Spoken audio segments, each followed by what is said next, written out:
Bienvenue à cette vidéo sur les lois génératrices en probabilité. Les lois génératrices sont des outils mathématiques puissants qui nous permettent d'analyser les variables aléatoires d'une façon élégante et efficace. Commençons par définir la fonction génératrice des probabilités, souvent désignée par g sous x de t. Pour une variable aléatoire, x qui prend des valeurs entières non négatives, la fonction génératrice des probabilités est définie comme l'espérance mathématique de t puissance x. En développant cette expression, nous obtenons une série de puissances où chaque coefficient p sous k représente la probabilité que x soit égal à k. La fonction génératrice possède plusieurs propriétés utiles. Premièrement, en évaluant g sous x de t en t égale à 1, nous obtenons la somme de toutes les probabilités qui est égale à 1. Deuxièmement, la dérivée première de g sous x en t égale à 1 nous donne l'espérance de x.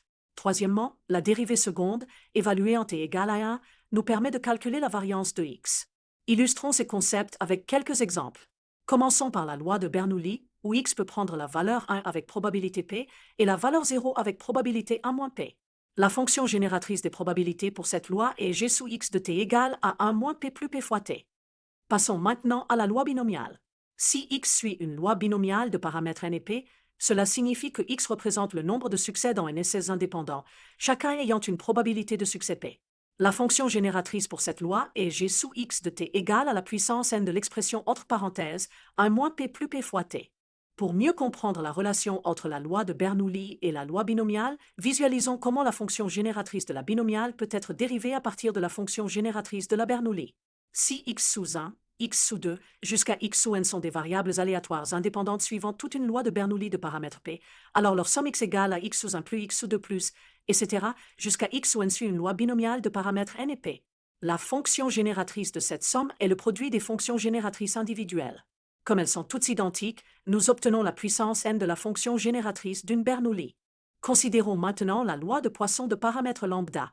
Si x suit une loi de Poisson de paramètres lambda, sa fonction génératrice des probabilités est g sous x de t égale à e exposant lambda fois t moins 1.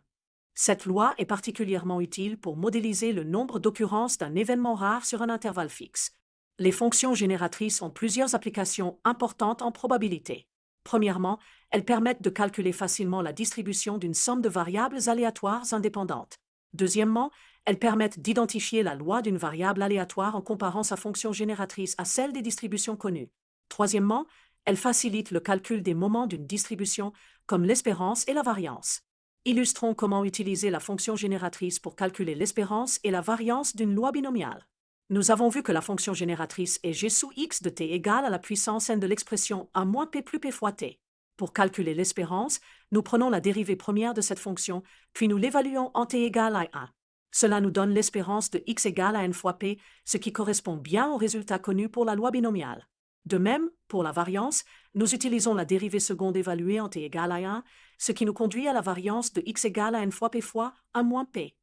Avant de conclure, mentionnons brièvement la fonction génératrice des moments, qui est une généralisation de la fonction génératrice des probabilités. La fonction génératrice des moments est définie comme l'espérance de e exposant t fois x. Cette fonction est encore plus puissante, car elle existe pour des variables aléatoires continues et discrètes et permet de déduire tous les moments de la distribution. En conclusion, les lois génératrices sont des outils mathématiques très puissants en théorie des probabilités. Elles permettent d'analyser les propriétés des variables aléatoires de manière élégante et efficace, notamment pour calculer des moments et pour étudier la distribution de sommes de variables aléatoires indépendantes. J'espère que cette introduction vous a donné une bonne compréhension des concepts fondamentaux des lois génératrices en probabilité. Merci d'avoir suivi cette vidéo.